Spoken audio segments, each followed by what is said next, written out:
It is no longer news that African Union is now an official member of the G20, notably with the approval of all and at the request of the summit's host, Indian Prime Minister Narendra Modi. This admission is the first change since the conception of the group in 1999. The African Union, a continental body of 55 member states, now has the same status as the European Union, the only regional bloc with a full membership.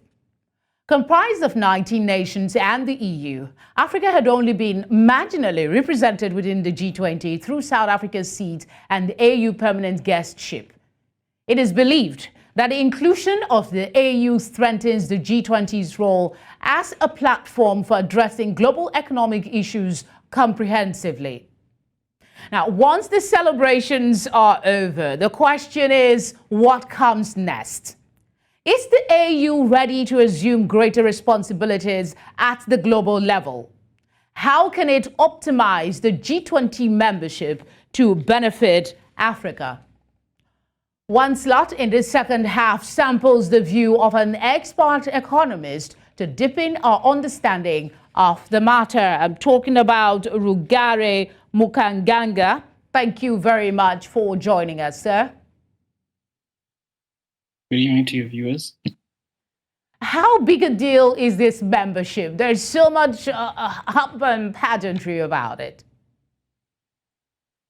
There are some who would say this is the economic equivalence of joining the UN Security Council. And as I'm sure you know, the UN Security Council is a pretty big deal. A lot of key decisions are made about peace and security around the world.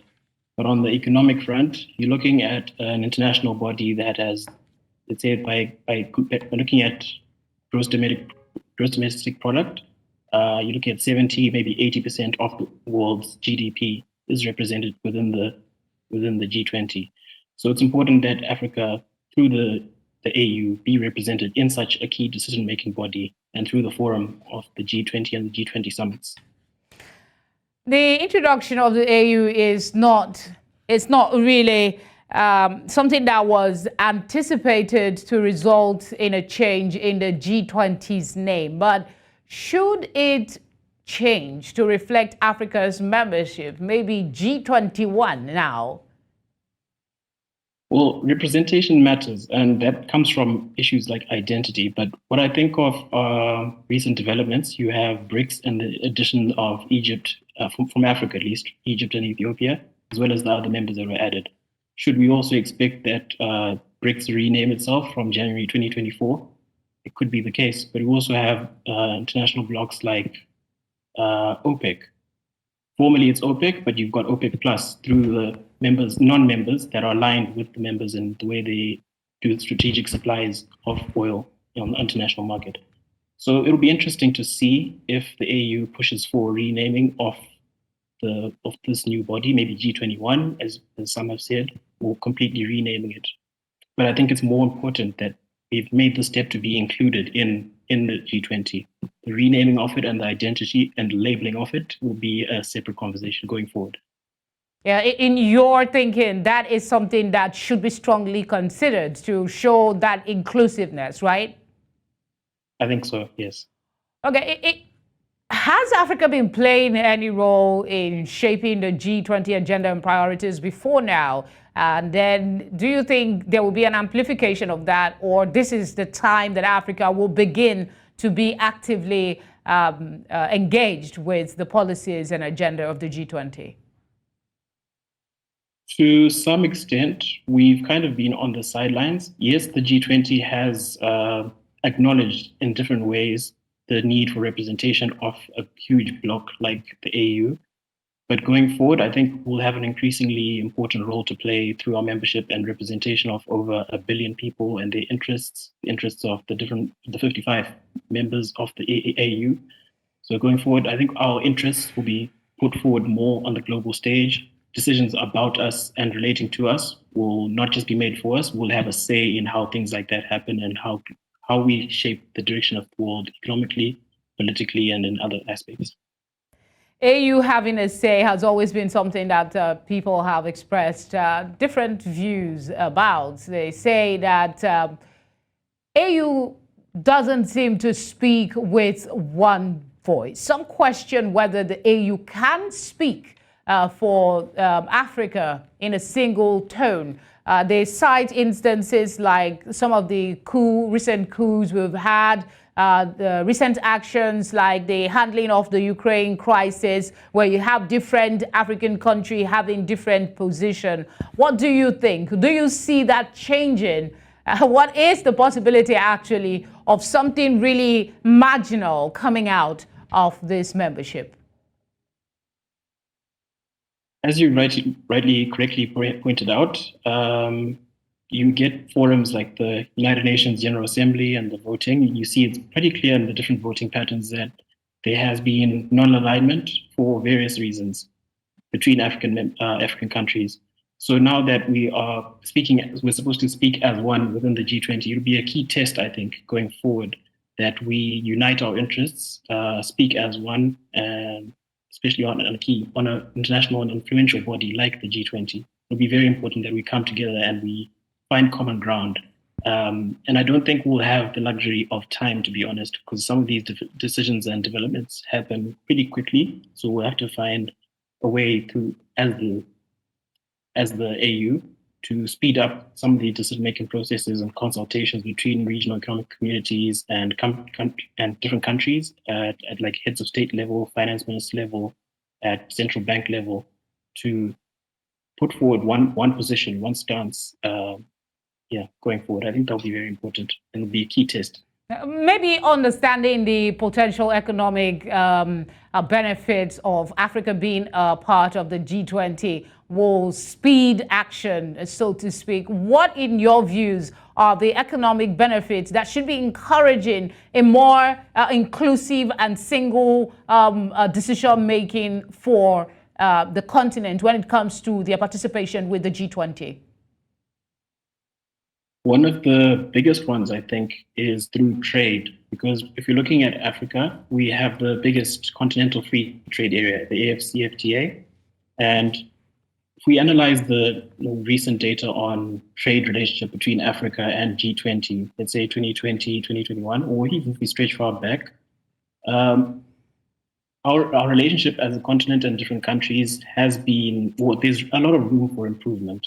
And I think with the AU joining G20, it will help with things like negotiation of trade agreements, having more preferential trade agreements with the different countries, maybe looking at domestic industries like agriculture, where in some maybe European countries, they are heavily subsidized or supported by governments. So it makes it difficult for African countries to compete, at least in industries like agriculture, where you're exporting to a country where the commodities available domestically are heavily subsidized, and so we can't really compete in a case like that.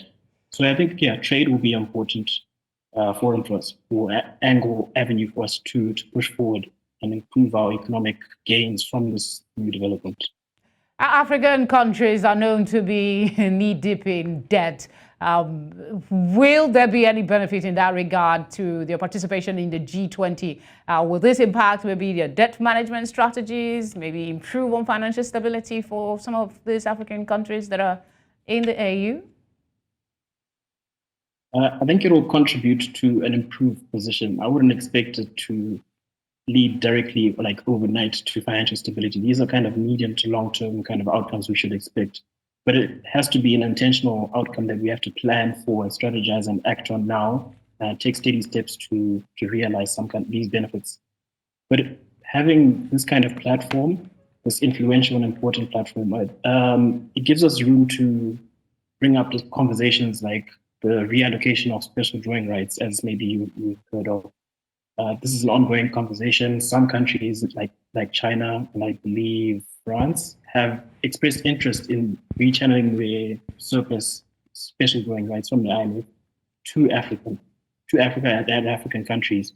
And unlocking this new unconditional capital wouldn't be a burden on the debt side, as you just mentioned, because the current financial system is heavily creditor-centric. So it favors creditors, and it doesn't really take into account the needs of African countries and low and middle income countries that are maybe debt burdened at the moment, partly because of the structure of the financial system. So having the AU speak on behalf of the different countries in Africa that are maybe debt burdened to push for reforms of the international financial system will be very important. So these are some of the priorities that the AU should be pushing for. Okay, let's look at regional connectivity, for instance. We just talked about the skepticism being expressed about AU, having one voice when it comes to, central issues. How will this membership improve on this connectivity, communication among the countries of the AU, and what will be the ripple effect of that? I think there are two sides to look at. On the one hand, I think it's important and it helps that Africa as a continent already has frameworks in place, like the Program for Infrastructure Development across Africa. So these are regional and regional cross-regional infrastructure priorities determined by the countries and steered by the AU, which is now represented in the G20. So the frameworks are there. And then the other side to connect, to connect the puzzle would be now to unlock the financial support that would improve or speed up acceleration of infrastructure development within countries, across regional economic communities as well. Okay, we've been talking about some of the positive things, some of the things that we can benefit from our membership there, but are there any potential risk or negative implications for Africa in joining the G20 from an economic perspective? Please repeat that. I didn't quite catch your question. Okay, I'm asking we've been talking about the plus side, the benefit for Africa joining the G20, what we can get. But are there any negative implications for us joining the G20 from an economic perspective? What I think of is if we don't unite, it's a question that you brought up earlier of speaking as one. We are entering this G20 as a group, a bloc of 55 members with different political, economic interests. So the sooner we align and find ways to speak as one and put our group priorities instead of individual priorities forward, the better it will have, the better impact it will have economically for us.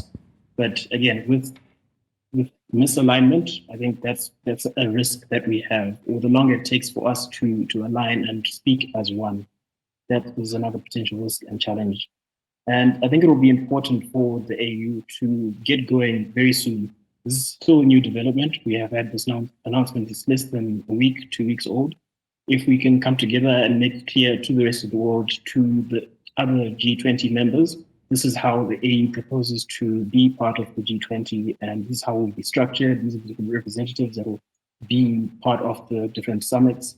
It will give some kind of confidence booster, I think, and it will help in our discussions going forward if it's clear to the partner side that we are clear on how we want to operate. Thank you very much, Mr. Mukanganga, for speaking with us on One Slot. I don't think you can hear me, but thank you very much. Again, we do appreciate your time with us. In closing, I would say AU's membership of the G20 surely will bring some much-needed political and economic clout. But the worry is when the body finds it almost Herculean to unify on a single issue, how will it be able to represent and negotiate the interest of 55 different nations? My submission is that for any real success with this global stage, the AU needs to do so much more. They need to do an in-depth soul searching. They need to evaluate their readiness to take on greater responsibility and analyze how they can optimize their membership to truly benefit the African continent. Along with everyone else, I look optimistically forward to the AU utilizing this opportunity to lead Africa towards a better and more prosperous future. Thank you for your time, and bye for now.